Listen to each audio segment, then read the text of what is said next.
Chapter 35. You know, of all candidates, you are the one who I didn't expect would do something like this given how strict Reinhard is. He gave the sword saint a look. No offense, Reinhard, but with your kind and firm nature, you are just that too much of a rule-abiding guy after all. Indeed, for Felt to break a rule is something he predicted she would do, but she would never do it easily under Reinhard's watchful eyes. The spoken sword saint simply smiled. I take no offense from it. That sounds like a compliment rather than an insult actually, Eren-sama. He replied genially. Well, it is a mix of both. I see. Complimenting and insulting at the same time. I had thought that was your intention, but thanks for confirming it. He gives another look to the red-haired man before slowly shifts his gaze to his fellow blonde who is wearing a simple yellow and orange-colored dress with a white-colored outline. The girl responded with her own look. Oni-chan, I tried, believe me, I tried. She said with an exasperated voice. You clearly didn't try enough. He deadpanned. I will pay a visit to Astria Manor and stay there for a few days in the future, just to fix his behavior. Pardon? Reinhard blinked. As far as he knew, there's no misconduct in his behavior. Did he miss something or? Well, I won't deny help, but at least can you give some appreciation? He was worse, you know. She flails her arms wildly while gesturing to the sword saint. For some reason I can see that, very well. He nodded and picked a bowl from the trolley that was served by Rem, then pushed it to her. You did a good job, Felt. Here, have an ice cream. Felt took the offered food. Thank you. Wait, what do you think I am? A kid? She yelled indignantly before inspecting the treat. And what is this white gooey stuff anyway? A treat that will be distributed in the future. I am currently experimenting with it. He answered. It is sweet, go on, but don't eat it too fast in a short time, it will give you a headache. Reinhard, have one too. He offered the bowl to the man as well. Thank you. Reinhard took it graciously with an appreciative smile. Felt meanwhile still observing the bowl, poking the creamy white stuff with her spoon. Felt-chan, it tastes good, really, it is even my favorite now. Emilia said, encouraging the girl to eat it with a smile. Well, it doesn't look bad, and the smell is also sweet. I will try it. The girl takes a scoop and gives it a taste.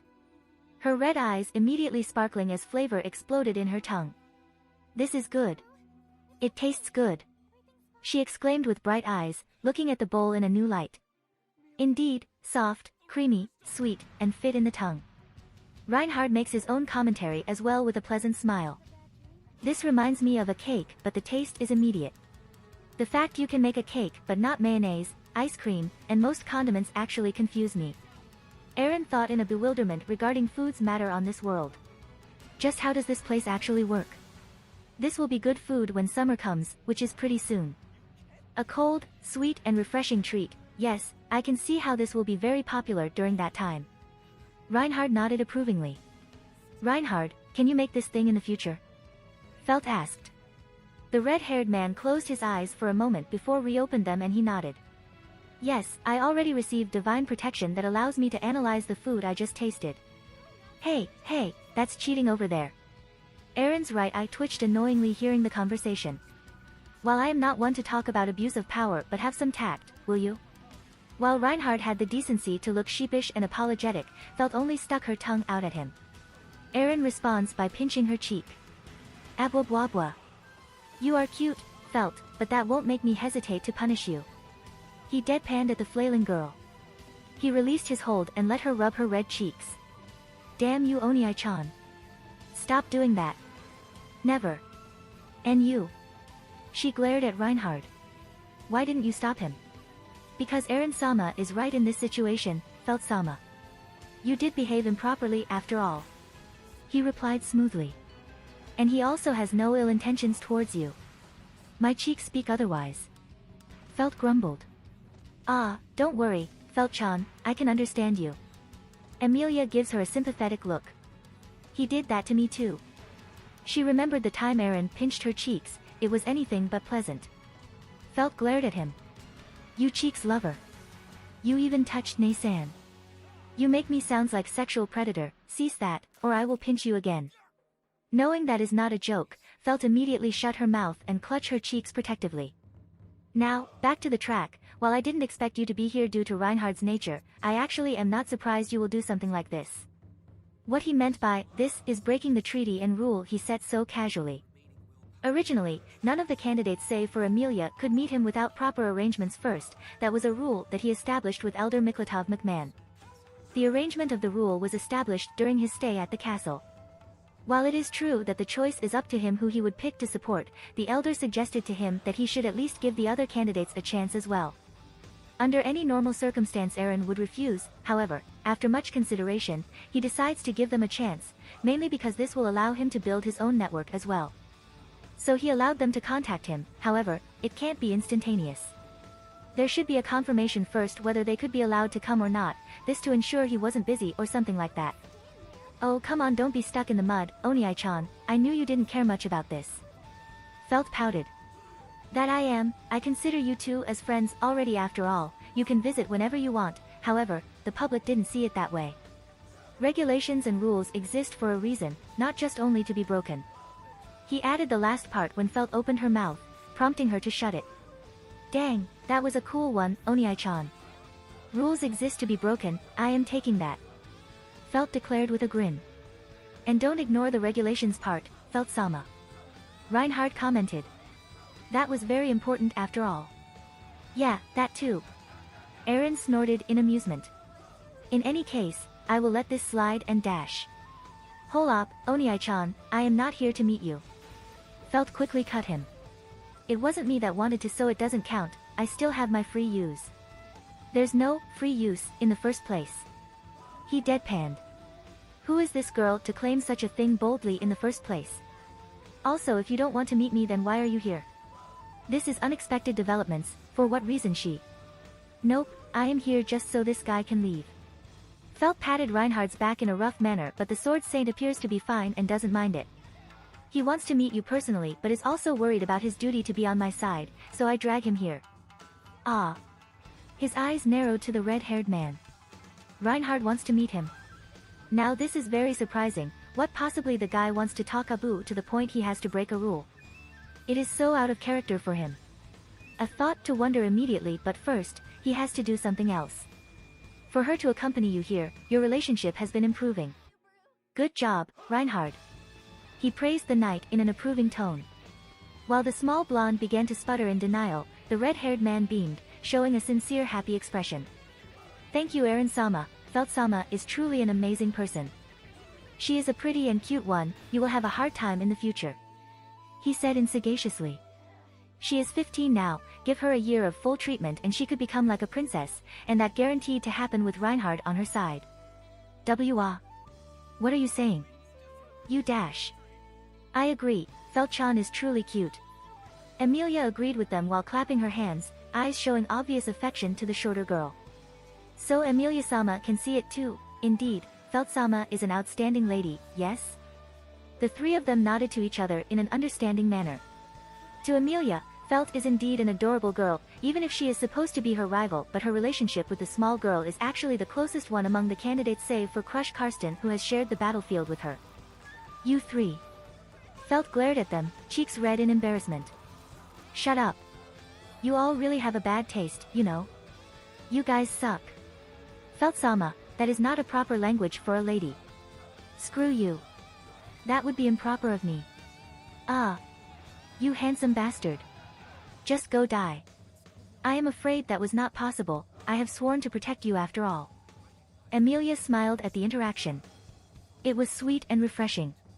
Even if Felt didn't show it, but she actually cares for Reinhard, she already considers him as a friend. Though for some reason, why does this feel familiar? She wondered as she briefly glanced at her blonde's friend. In any case, why did you come here to meet me at this hour?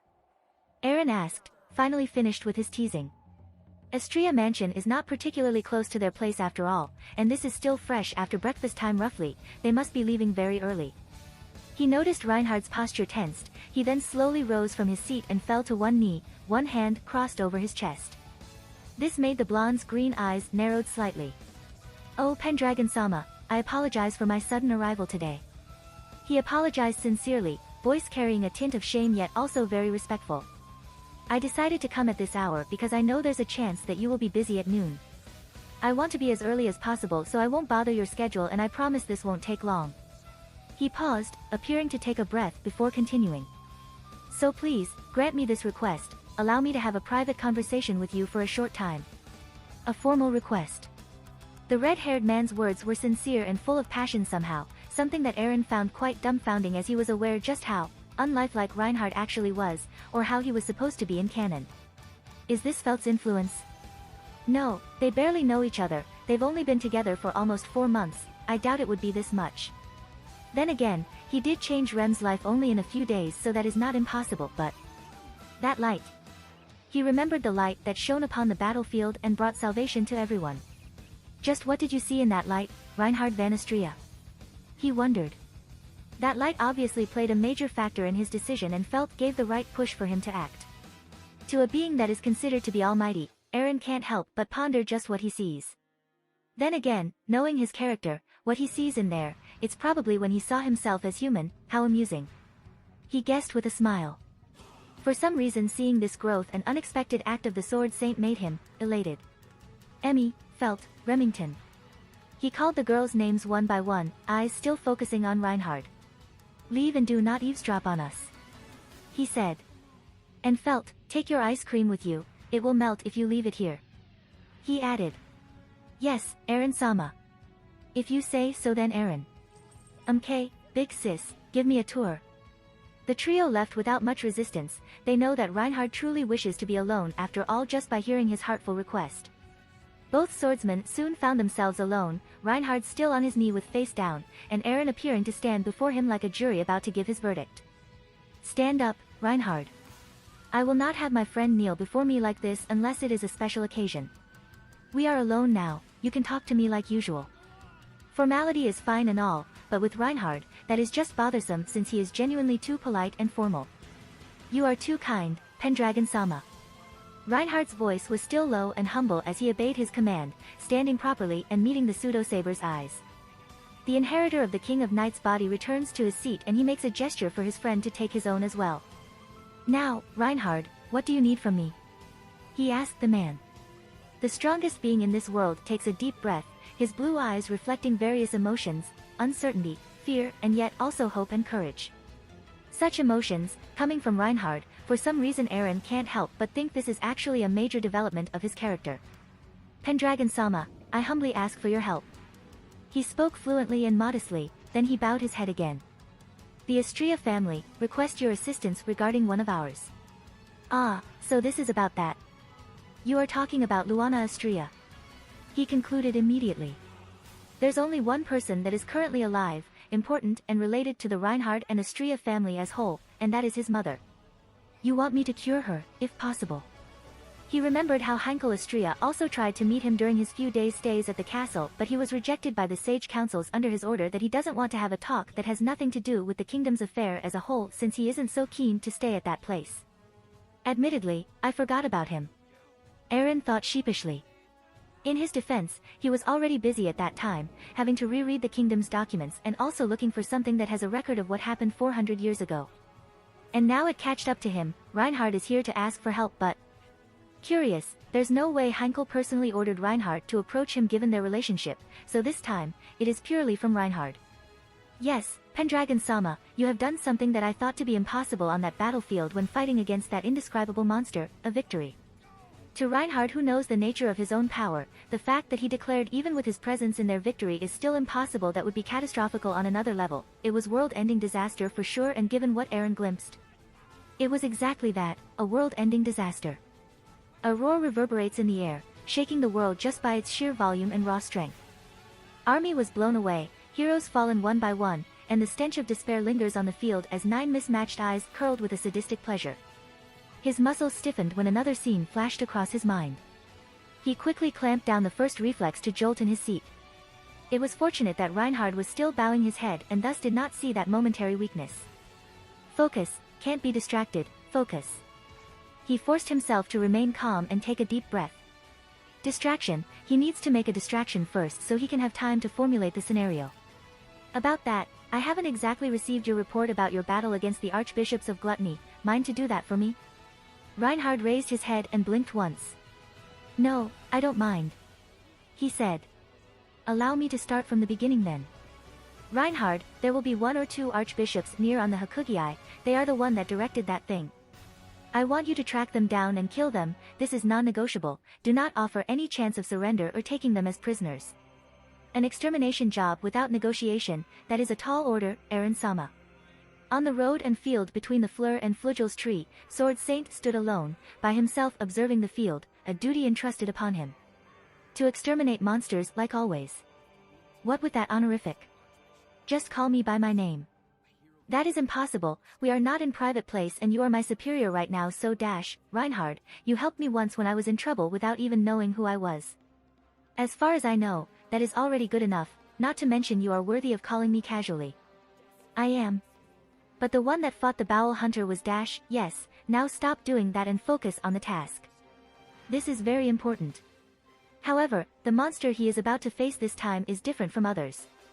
Listen, under any circumstances, I would love to have them captured and interrogated, however, that is not possible with this particular archbishop. The Archbishop of Gluttony, no matter what, they must be killed, their existence is too dangerous, and they also didn't display any semblance of control over it, as a matter of fact, they enjoyed people's plight and suffering. What makes them so dangerous? In combat power, they are stronger than Julius and able to rival Marcos Gildark, but what's problematic is their power to erase someone's existence. Erase someone's existence?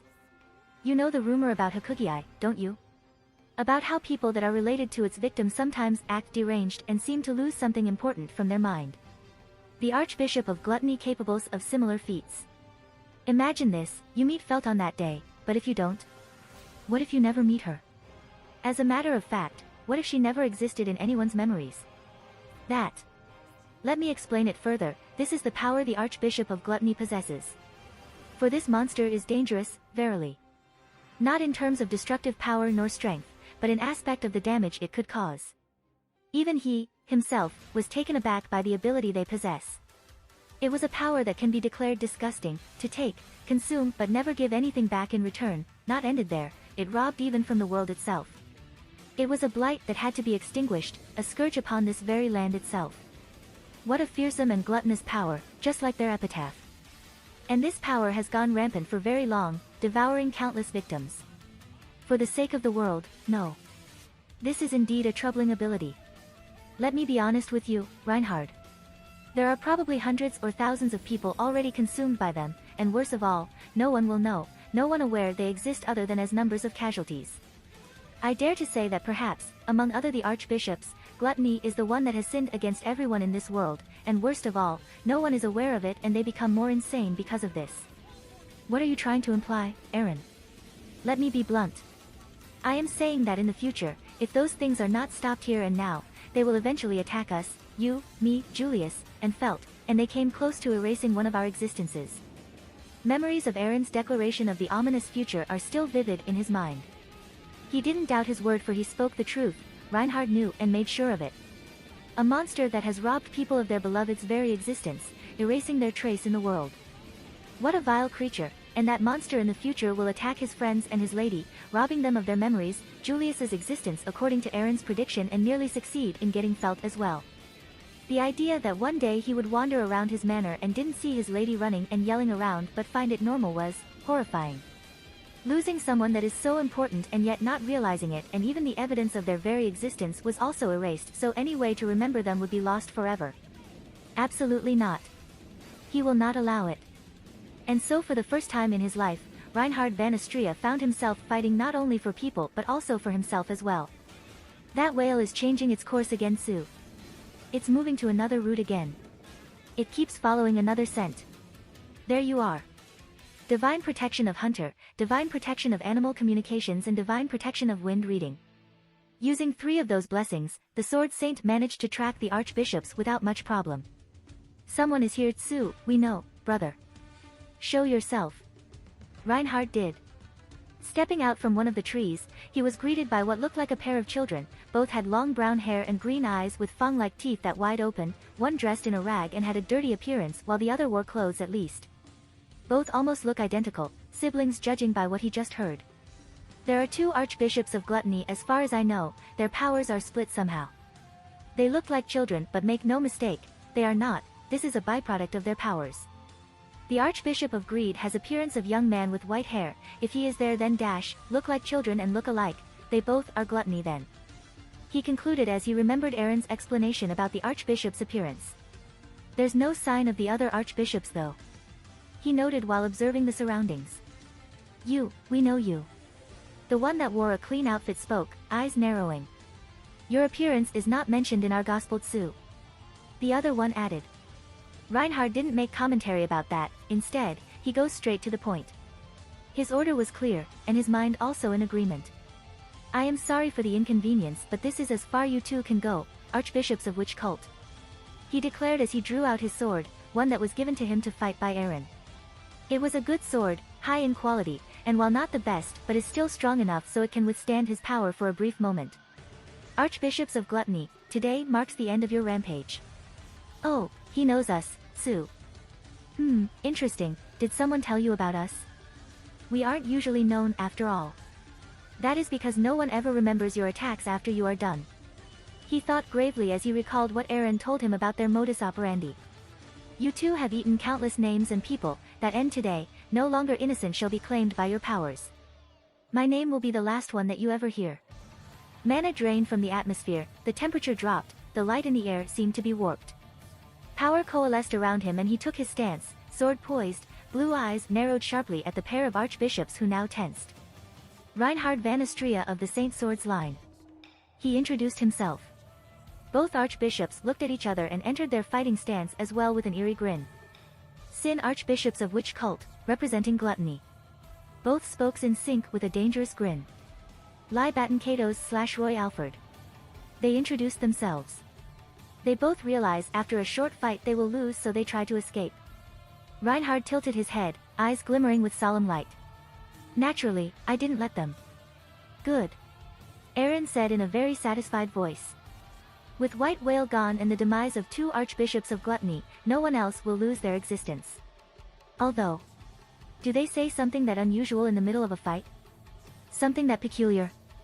They say a lot of things, but most of them were incessant rambling. Reinhard answered as he recalled the battle. From what I gathered, they are capable of using the techniques and skills of the people they ate, they also have the memory and when they did. It appears to affect them in a way too, as their way of talking changes, and they spoke to you in a close and intimate manner. Yes. There was a moment when one of them, the one named Roy, spoke my name almost fondly. Reinhard's lips pursed into a thin line. I didn't recognize the form he took, it was a woman, and she called me young master. I assumed she was one of my caretakers, but he doesn't remember her, he doesn't even recognize her appearance, but the love and fondness they uttered out when taking their appearance. It was real, not a lie. Someone used to take care of him with affection just like his uncle and aunt existed at one point, but she was gone, devoured by the gluttony, and he doesn't even remember her. Not a single person in Astria Mansion does, and not even a single piece of evidence of her presence exists. For the first time in his life, he felt like he was lost. Aaron closed his eyes, trying to dig his memories of gluttony's possible victim that Reinhard knew. None, he was drawing blank. Nothing. That means whoever she is, either she just chalked up as one of gluttony's victims thus never mentioned, or someone who actually exists in canon but her appearance has yet to be released. Or she could be just unique to this universe. In the end, it doesn't matter, it already happened, long ago, even judging by Reinhard's tale, from when he was a kid. And Roy also was famous for his bizarre eating as well, devouring everyone he saw if he was hungry, so for him to eat one of Reinhard's people wasn't out of character. I understand your emotions. He started slowly, earning a look from Reinhard. I won't say that everything will be fine, no, you just discovered a tragedy after all. However, know this, Reinhard, no one will suffer like this again, ever. He said, making his eyes widened. So you did a good job, Reinhard, you did great, not just for the people but your own self as well. Reinhard was quiet for a moment, face still showing flummoxed expression before he bowed his head. Thank you for your praise, Pendragon Sama. This isn't formal reporting, just call me by my name. Aaron sighed. How about at the end before they died? Did they say anything that warranted attention? He has to know. Any information about the cultists' movement would be precious. Actually, there are, yes. One of them, Lai Batten Katos, in his dying state, declares that he cannot die for no one will feed his sister about the world anymore. If he did, he was very desperate to escape. Aaron's eyes narrowed. That was troubling indeed. If he recalled, there was a NOTHERESTHERIGHTTONYTHATSRIGHT. There's still another gluttony alive, but this one is trapped in that place, in that tower where the sage's disciple is waiting. She will never be able to get out from there now since she has no access to body anymore. As good as dead, but I have to make sure, a thought for later, it is not a priority now though. He mused. Alright, how about your area? Is there another archbishops or cultist? No, Aaron-sama, I found no one else in that vicinity. I see, very well, then that matter is settled. Now we go back to the main topic, Luana Astria, your mother. He said with a matter-of-fact tone. I will answer immediately since it is already delayed enough. He gave a look to the man. Your mother's condition, I need to inspect her first to see if I can cure her, however, I am 90% confident I could. The Grail will allow him to, it capables to even resurrect the dead completely, as long Luana's souls didn't depart fully for a very long time, then he will be able to fix her back. Truly. You aren't lying. Even knowing Aaron has no reason to lie for him, but even so, Reinhard still wants to hear it directly from his mouth. He wants to hear that confirmation of hope. Yes. Aaron answered confidently. I possess a power that is capable of enacting a miracle in a way, and one of them related to any kind of illness, diseases, injuries, curse, or anything related to it. He informed him. That sounds wonderful, Aaron-sama. Reinhard commented in awe. He ignored his glare for using honorifics. This is an important meeting after all, not a mere spending time together. Then, can you do it? Please, any compensation, any payment, the Astria family dash. He cut him swiftly.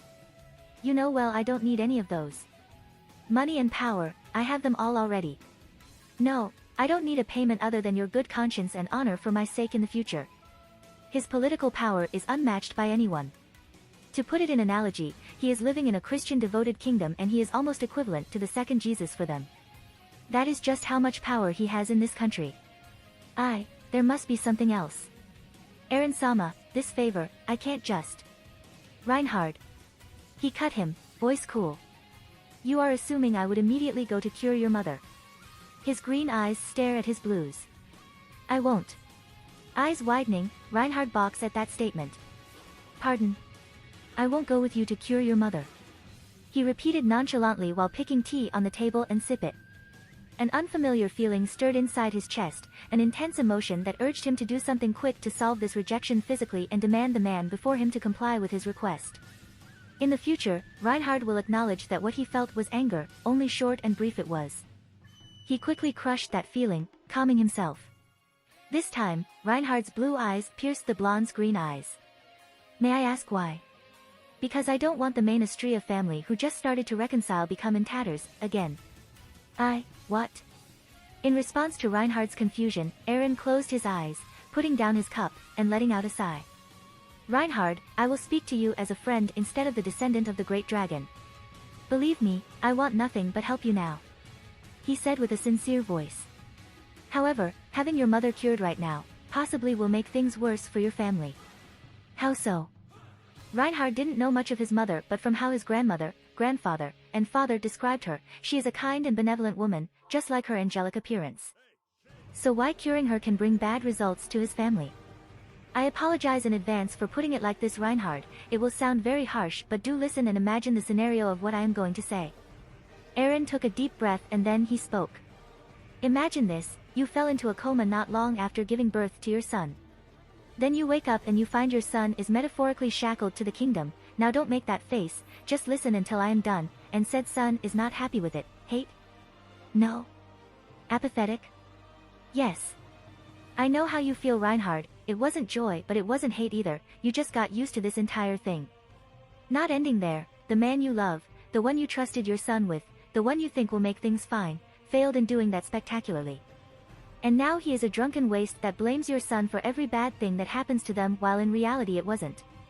The man that you love so much, the man that flawed you, accepts him because you knew he would be a better man, but he didn't.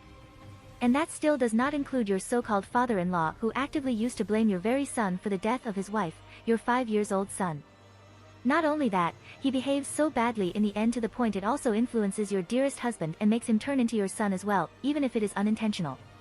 Cold, stoic and judging emerald-colored eyes glared into blue with intensity and wisdom. Tell me, Reinhard, how do you think the reunion of your family will go? Disaster. That one word immediately rang inside the Sword Saint's head. Reinhard might not understand emotions properly or be the most informed person regarding family relationships, but Aaron's explanation is so vivid and easy to comprehend to the point he instantly knows the result. Nothing but a disaster will come from such a reunion. He wanted to deny this, wanted to rebuke what his friend had said, wanted to say it wasn't that awful except he wasn't not entirely wrong. Perhaps it wasn't as bad as he described, but Aaron does have some point. There will be chaos and conflict happens for sure. His mother and father relationship would be strained, very strained. That's still not adding his grandfather, who even now is trying to make an effort, and has yet to succeed since he is bad at socializing, something that Reinhard can sympathize with, but at least they actively work together now unlike before, to fix their family interactions with his mother. There is a chance though, a possibility to go out from this with a good and peaceful end. He and grandfather are already committed to this after all, to make things better. So if they both talk with his mother then perhaps, she could accept it. But that will leave his father alone. Not an option. Reinhard loves his father despite how his attitude could be, unbefitting sometimes. He also already gives his words he will do his best with grandfather to amend their relationship, and more importantly he wants this. He wants them to have a good and happy relationship like how a family is supposed to be. What should he do then? Fix your family first. Either he spoke that last thought aloud unknowingly or Aaron just read his mind as he responded to his internal question. You need to amend the relationship between you three first, find a solution, a peaceful conclusion among you. After you three manage to take a step forward, manage to solve the problem you have now, then I will cure her. He tilted his head in a gesturing manner. Ask Felt for help, she will be able to, and Ram as well. Those two have a good relationship, you can ask for advice from Ram, I suppose. Albeit it might be hard for Wilhelm since both used to be archenemy. For Wilhelm's sake, I think you also need to suggest him to consult with your aunt and uncle, Carol Remedies and Grimfausen regarding that old giant. Somehow Reinhard wasn't surprised that the man before him knew his uncle and aunt had a bitter relationship with the old giant despite Aaron never meeting them. I will do as you suggest then, thank you, Aaron. Don't thank me yet, do it properly after your problems are solved. I swear, you all are like bunches of overpowered children that need to be guided sometime. My apologies for causing such inconvenience for you then. Reinhard replied sincerely with an apologetic smile, but one can say he seemed to be happy for it for some reason. Yes, yes. And I shouldn't tell you this, but given your circumstances, perhaps I should. In the future, this year, I will probably stay at Astria Mansion for 2 or 3 months. Huh? Yes, I have decided, I will stay at the other royal candidate's place in the future after our business with Gastiko's king is done. 2 or 3 months per candidate, I will judge and observe how you all are doing. In short, I am giving you all a chance here to convince me away from Emilia's camp. That is actually not his original plan, but he might as well do that now. It is necessary to build a good and nice relationship with them. Under normal circumstances he won't put much effort into it, but things have changed now. The royal candidates have power and connections. Anastasia Hashin and her group that has network and connections with Kararaji and very known in their mercenary business, Karstenhaus serves one of the most prominent noble houses that has been on the service of the royal family for a long time, Priscilla Barial, who has ruled over a variety of lands that left behind by her ex-husbands and bringing prosperity into them under her guidance, and Istria family who has the greatest military asset in the world, the Sword Saint. Not utilizing them would be foolishness to another level. He is given almost a free reign over various lands and their handlers after all, and to make it easier, these handlers are not incompetent. It will not be an easy task, yes, but it is not very difficult as well, and the benefit it gave overwhelmed the hardship. He needed this, a vast network that would allow him to monitor this whole kingdom and by extension, the world. The second generation, and the witch cults. He needs to keep an eye on their movements, so he will not get caught off guard like before. Because like hell he will go through something like that again. Not even 1,000 deaths worth that amount of suffering. I will make your side to be the last I visit, that will make it 6 months roughly. You have at least 6 months before I decide to pay a visit and inspect your mother. Fear not, I will still cure your mother in the future even if by that time your relationship's still strained. However, wouldn't it be convenient if things were already fine by that time and I was able to cure her while I stayed there? Indeed, you are correct. And giving what equal to time limit perhaps also wouldn't make them so passive as well about this matter. Reinhard wholeheartedly agreed with this decision. No, Eren-sama, thank you. The Sword Saint spoke in a grateful and truthful voice. Once again, he found himself in debt with this man. Truly, this is the first time that he depends so much on someone else, and while it gives a feeling of elation and joy, but among them there is a small uncomfortable emotion that makes him want to shirk away from Eren. Briefly he wondered just what this feeling is, and does everyone he has helped also feel like this? In the future he will recognize this feeling as a shame for him having to depend on someone so much for the first time in his life. It was, to quote what Eren said, something that is humane to feel if someone keeps asking for help and does not give back much to his joy. Don't think much about it, this is just me helping a friend. Though admittedly, it seems I have become some kind of counselor recently, I have to talk people out of their problems so much. And while doing that he also has to talk with heavy and formal words a lot of time to ensure getting a good image or impressions, something that somehow now seems to become a habit for him judging by how easy it is to speak in such a manner now. Mon, I felt like I became more like King Arthur now. He thought in a lackadaisical way. I think that is because you are also full of wisdom, Eren-sama. Me? Full of wisdom? Ha! Surely you are just, Reinhard. I only pointed people to common sense, nothing else. The blonde spoke almost in a self-deprecating tone. For surely if he is a creature of wisdom then he would be able to break Echidna's threads instead of following it until it is too late. No, he is not a man of wisdom. In his own eyes, Eren is nothing but a man who learned through pain and failure, something that most people are capable of doing as well. If you say so, Eren-sama. Reinhard spoke with an honest smile and nod. That smile of yours. Felt and I will cause a lot of problems for you in the future, you can count on that. Worry not, Eren-sama, I will be able to handle every disturbance you both would cause. Reinhard's confidence faltered slightly when noticed the way Eren was smiling though. I am sure you will, spectacularly. He said in an all-knowing tone. In any case, is there anything else you want to talk about? No, I don't think so. You already did more than enough, thank you, Eren-sama, Eren. He corrected himself when noticing the look Eren gave. I will not bother you anymore then, I will take my leave. Alright, Reinhard. I wish you luck then, have a good day, and oh, I almost forgot, will you go to the capital or Priestella today? I will go to the capital today to handle some matters, yes. Is there something you need? He asked quickly, eager to help him. I am in need of pyroxene crystal, one that is quite good in quality. I want to deliver a letter to the capital and about to ask for a courier, but if you happen to pass by, I will do that immediately. Do you have any specific requirements about the crystal? The quality, the quantity, and everything else? Let me call for Biko then. You, what kind of breed of monster are you, I wonder? Beatrice commented almost in befuddlement. Well. Eren stared at the ruined area in front of them. It wasn't much actually, the crater he made is not bigger than 3 meters in diameter, it is something he can do just by punching the ground if he wanted to. Problem is that the spell he used should only just cause a hole in an object and that's it, not a force that would make things explode, let alone at size that could fit a man. This makes me feel like Kizaru. Eren mused. He then raised his smoking and red index finger. It did cause some damage to my body as well though. Ouch. He winced a bit seeing it. That's because you overpowered the spell. Beatrice almost shrieked as she stared at his finger. Jewald is a young magic spell that produces piercing attacks, in fact, it is a simple offensive spell, not a light that would explode on contact. Tell that to the crater. It's not supposed to happen, ever. Give me your finger, in fact. Beatrice immediately fussed over his red finger, casting a healing spell on it. Reckless contractor.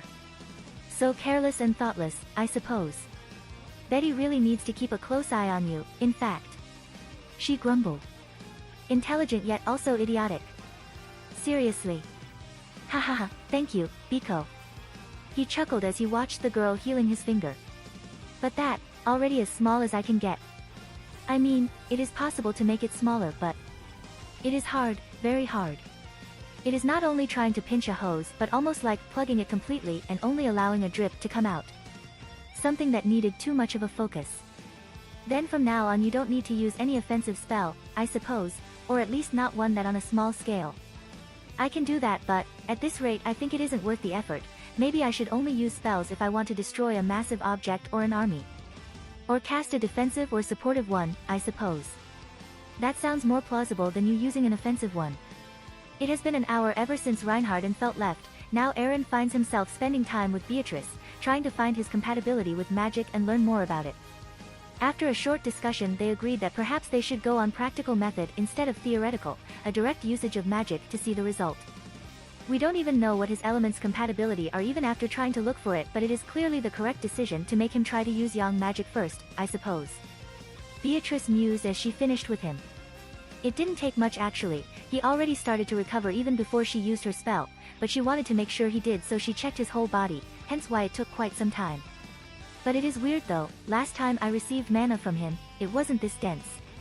Beatrice thought as she remembered the last time he gave her one prior to his departure to the capital. He should be able to use standard Goa without hurting himself. Jewald is even more costly due to its nature as a yang element, and yet. Does his mana grow somehow? No, even if it did grow, it should be an increase in quantity, and yet it is quality that becomes better in his case. But that is exactly what happened now. Ridiculous. How could this be? In any case, let's avoid using the other element as you said, Biko. I will limit myself solely on yin and yang. He commented, breaking the spirit from her thinking. However, we will try to use them in the future when we have the space and area for it. After all, every single information will be useful, no? I suppose. Beatrice nodded in agreement. If we are going to investigate how destructive you are, we might as well do it fully, I suppose. That was very blunt of you, Biko. Betty only speaks the truth, in fact. That you are, and I love you for that. He pulled the girl into a hug, eliciting a small squeal from the spirit. Let go, I suppose. She yelled as she flailed her arms. Do you want me to? He inquired, peering in her eyes. She immediately tilted her red face away, refusing to meet his gaze, prompting the man to laugh softly. Fufufu, you are really adorable, Biko. More than that Felt girl, I suppose? She asked with narrowing eyes. And now you are jealous. Ha! Betty is not jealous. She denied quickly while puffing her cheeks. Her. A great spirit, jealous of a mere human. Absurd. And answer that question, in fact. Alright. Well, we are talking about different kinds of cute, but sure, you are. Naturally, Betty is the best. It was, in a way, so weird and almost comical. Aaron and Beatrice were not the closest friends in the manor. In the 2 months he spent his time in the manor, their time spent mostly in silence, a comfortable silence perhaps, but the point still stands. Now however they looked like a pair who had been together for a very long time. As expected of Aaron, he manages to make Betty open up. Puck commented from the side. It's not a surprise actually for Beatrice to be affectionate with him in an instant. 400 years of struggle will do that to someone. As an entity who went through a similar journey, he can understand why he, himself, also liked that with Lia when he met her for the first time after all. Looks like your worries are unfounded, Lia. He told his surrogate daughter.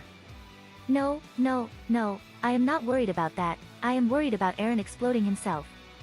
Amelia cast a worried look at said blonde. If Beatrice isn't here, I think he would. Yeah, he definitely would. Puck agreed as he also cast a look at Aaron and his sister. I don't understand though, why can't he cast that spell? She wondered. It probably has to do with the density of his mana. Puck answered with a pondering expression. Aaron's mana is, just weird. It is thicker and sturdier. I think due to the different structure and composition it has from your normal magical energy, it makes any normal spell to be volatile in general. That doesn't sound good. Amelia spoke while putting on a concerned expression. It depends on how you see it. Aaron probably will have a hard time casting spells by himself, however, if he happens to possess Mattia or something that is capable of filtering mana of his, he would be very powerful, much more than he is now. Puck commented.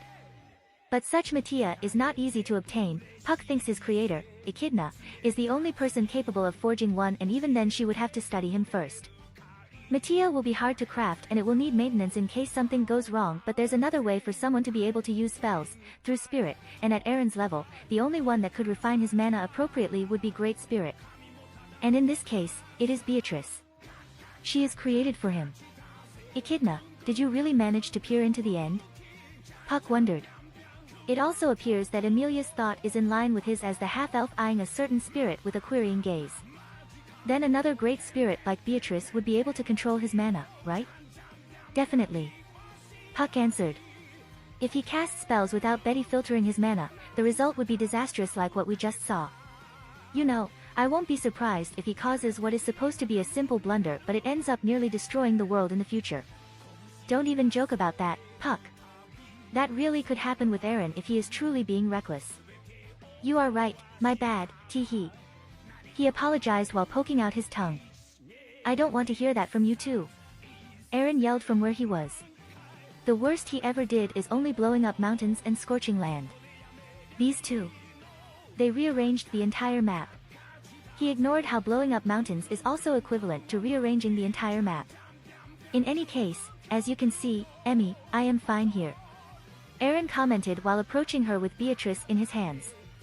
You can go back to the manor and take extra rest, you didn't have the chance to do to Felt and Reinhardt's sudden visit. I guess, alright, I will leave then, you be careful alright, Aaron? Yes, have a good rest Emmy.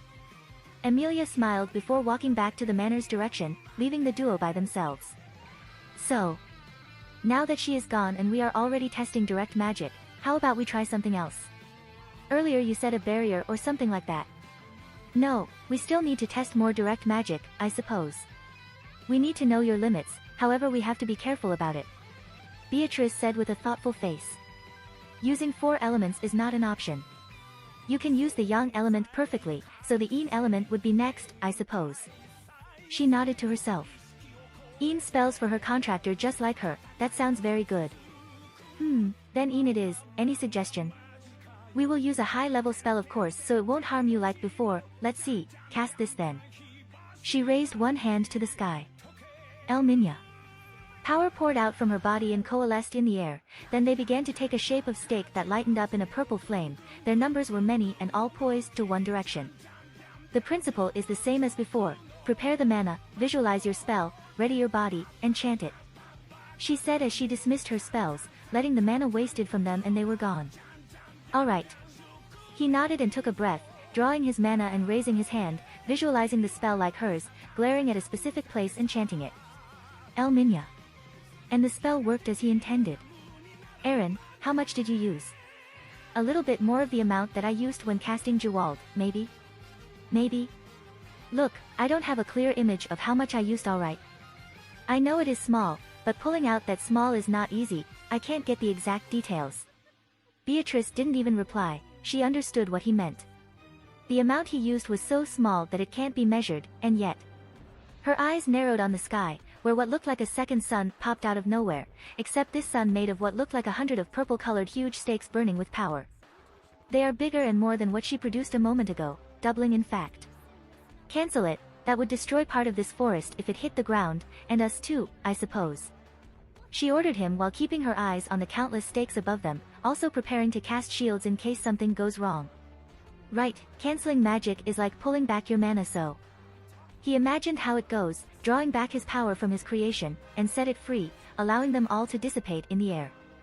It took some time, a lot longer than Beatrice's spell, but it eventually did. At least we know it is safe for you to cast L-level spells, I suppose. Beatrice murmured, easing herself now that the danger no longer existed. Yes, but I don't think it is wise to cast it even. The effort I used to just cast that spell, it was not worth it or easy. Fine then, we should stop here about that. Until we have a proper area and space, you are forbidden to cast any offensive spell from now on, I suppose.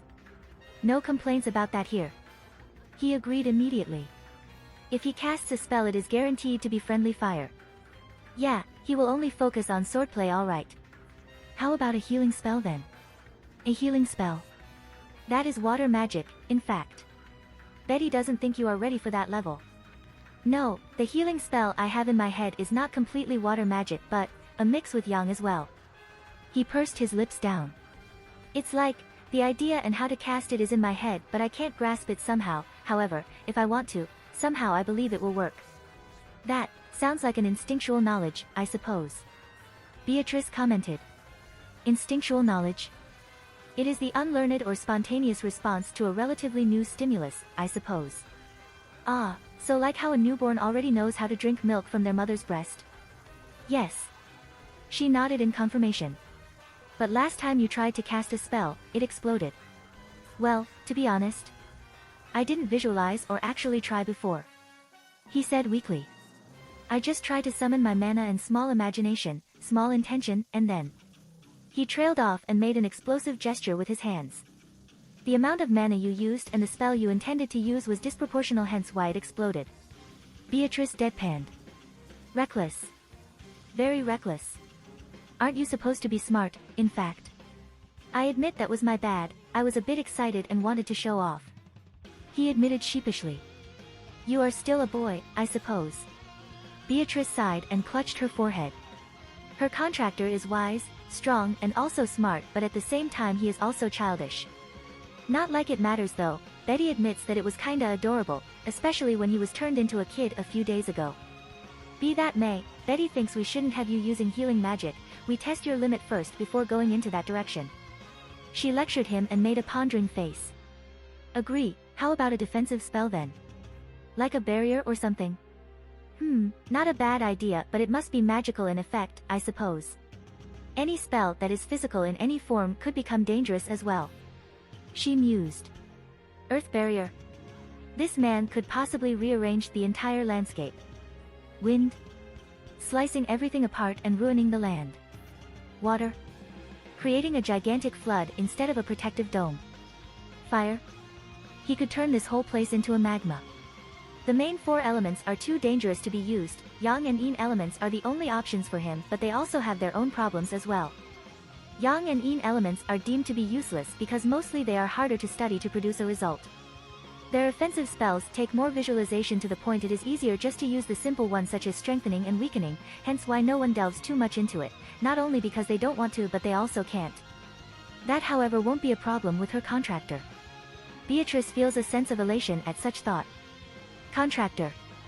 After 400 years she finally has a contractor, one that meets her requirements and is powerful enough so she won't become a hindrance for him due to her large demand of mana. It was as if a hole that had existed for a very long time inside her started to be filled, the thought that she is now here and with this person, the joy it brought. Biko. Are you there? What are you daydreaming about? A sharp pain on her cheeks made her yelp and snapped out from her stupor. Eyes widening, she looked up and glared at her contractor, that toying with her cheek. Uwer Bwedi Guo. She ordered while dragging his hand down, and he allowed her to. She rubbed her cheek slowly and gave him a menacing look. It came out as a pout, honestly. If you want to pinch Betty, do it gently, I suppose. She grumbled. I will do that then. He chuckled happily. So what did you daydream about? You looked so happy there. Nothing, I suppose. Beatrice brushed the words nonchalantly. There's a barrier spell based on the Yang element that Betty knew, Mother used it in the past, in fact, the incantation was. And so the duo spend their time discussing magic, about how to utilize them, about how to minimize the impact and maximize them, and how to create a new one. For Beatrice, it reminds her of that day, the day when everything was joyful, when she wasn't alone, when she was laughing and able to lean on someone. And she is happy to be able to feel it once more. Eren-sama. Rem come bringing a special treat for you. And then that maid came and disrupted their private time. Naturally her contractor accepts her presence, he is that gluttonous after all. How infuriating, I suppose. Omake, canon, occurred not long after Eren made contract with Beatrice mana transfer? Sex? Unfortunately, that would be hard. Eren wondered while reading one of the old books, this has been a question inside his mind ever since he did it to Ram. Biko, is mana transfer can be done in another way other than a simple direct touch? Beatrice raised her eyes from her own book. You need to explain what you mean as simple direct touch, I suppose. She replied. Transferring mana from one body to another is not something that is easy to do normally, and that's still not counting the potential of brainwashing, in fact.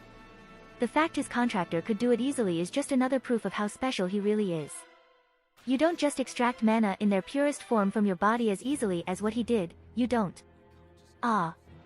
Yeah, that's why Rem watches over Subaru's treatment by Ferris, because it is risky in the first place. Let me rephrase it, except you and Puck, who can normally transfer their mana.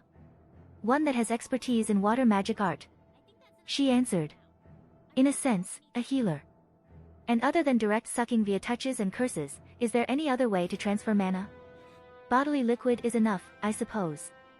She answered as she remembered her mother's method to help Roswell in the past. Aaron makes a pondering face, one hand rubbing his chin. So magic sex is also a thing in here. The spirit's eyes widen, face shows a boggling expression. WW, what kind of vulgar suggestion you just made? She sputtered indignantly with a blush. Shameless. So shameless. The idea of transferring mana through that method is unthinkable. He let out a small laugh. Sorry, that was just a wandering thought. He said before making a contemplating face. But is it doable? Beatrice glared at him for a moment before sighing. Theoretically, yes, but the effort to do that is just wasting time. Betty thinks it will be better just to transfer via saliva or blood, I suppose. In between blood and saliva, which gives the result more and why? The former, because blood is something vital to life, it has more essence, I suppose. How about semen? The spirit's face lightened up immediately and she began to sputter. Vulgar. Pervert. What are you even trying to say, I suppose? Aaron's face also reddened a bit, but he needed to know this. Look, I am just asking out of curiosity. I mean. Beatrice clamped her mouth shut, face still red, and dug her brain out. Why does her contractor even want to? You want to leave a descendant, I suppose? She asked, making a guess. For Betty. Not exactly on a point, but... well, in a way. It's more like him thinking, what if he laid with a prostitute or someone like that? He wouldn't do that, but he is still curious. As a male, he also wants to know this. His answer seems to make Beatrice calm down somewhat, her face curled into a serious and thoughtful face. Betty, wonder, you would live a long life, I suppose, 100-year WT least given you are descendants of the great dragon, so we will still be together for a long time. Why the thought of having children this soon? Betty asked with a puzzled face for a moment, but she quickly shook her head. Nevertheless, this, actually a good concern, I suppose. Beatrice remarked solemnly, she seems very into this topic now. Your mana is denser and more powerful, a crystallization of your blood probably could empower a Mattia for decades, I suppose. She mused. Ignoring saliva, your semen. She flushed a bit. Your semen probably could function like blood in terms of energy, or even more, in fact. That doesn't sound good somehow. It's actually good, in fact. This means Aaron needs to pick carefully who should be the mother of your children unless you want to overload their gate, I suppose. Beatrice nodded as if she just received wisdom. It means, your women have to be special, in fact. That is to be expected. Betty's contractor woman has to be a great being as well, nothing but the best for him. That means if you want to seek a comfort, the prostitute option is scratched out and should never be considered, unless they are special in a way. Thank God he didn't try to get one in the past. Killing people by overloading them via semen sounds so fucked up. Yeah, looks like having a sex is not an option. Aaron sighed. All those beautiful women, and he could just pluck them if he wanted to, but that's impossible now. Well, not like he wants to though, he doesn't plan to stay here permanently after all. Leaving a child in here, that sounds bad, he will do it if it is truly necessary, but... Then his brain catches up with what she said. Wait, women? He asked. Of course. Betty's contractor has to engage with a lot of good women so he can provide Betty with a lot of descendants to play with. Beatrice said seriously. Maybe not so much, the arrangement would be too troublesome. Maybe only 7 or 8 then. She mumbled. And they will call Betty their great auntie or Nesama, I suppose. 7 or 8? He repeated in a mix of horror and fascination. Shouldn't she have started with 2 or 3 instead of jumping to 8 immediately? Yes. In fact, Betty thinks you already have a few good women as candidates. Those maids, they are an option, I suppose. They are Oni after all, they would be able to regulate the energy they received from Aaron. Beatrice nodded in a wise manner. Naturally, Aaron has to be careful when doing the deed, I suppose. You could drive them into a frenzy state during the intercourse. That somehow give Eren a chill as he imagined having sex with the Oni, who probably goes into crazy mode and would demand for more until he goes dry. Yeah, no, not an option. Nope. Nope. No sex with them, nope. He shuddered at the image, face reddening. The idea was not unappealing, admittedly, it was hot in fact, the idea that Ram or Rem was on top of him while on Fren. He banished that thought as soon as they appeared. No. They won't get into his mind. He doesn't have time for that. That was a lie, he does have, but that would open a can of worm that will not be worth it perhaps. Beatrice then gives the blonde inquiring look. Should Betty expect any of Eren's children soon, I suppose? No. He denied it immediately. Yet, you are very affectionate with them. Biko, this conversation is over. There's also Bubby's girl as an option, she is half-elf and has a good gait, she is also physically fit due to her heritage. Beatrice mumbled. The half-elf is contracted to her brother, if her contractor marries her then they would truly become a big family. The idea sounds very amazing in her mind. Betty can talk with Bubby if Eren wants to, would be hard but I am sure he will relent in the end, that girl will be able to dash. Biko, I will kiss you if you're not stopping. On the cheeks of course, but he didn't elaborate it on her, perhaps it would shut her up. That statement did stop Beatrice as her cheeks reddened and she began to sputter again. Shameless. Pervert. That is not how contractor and spirit relationship is supposed to be, in fact. Don't twist it into something strange. She yelled while blushing and began to bonk her contractor's head with a book repeatedly. Say that to Shiro and Saber, Kazuki and Midea, Louise Valier and Saito Hiraga, and Gudao and his freaking harem. Eren deadpanned as he flipped his book again, ignoring his spirit who kept smacking him, it didn't hurt in the slightest after all.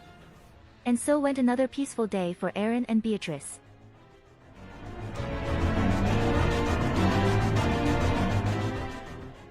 If you like this content, don't forget to like and subscribe. See you later, bye bye.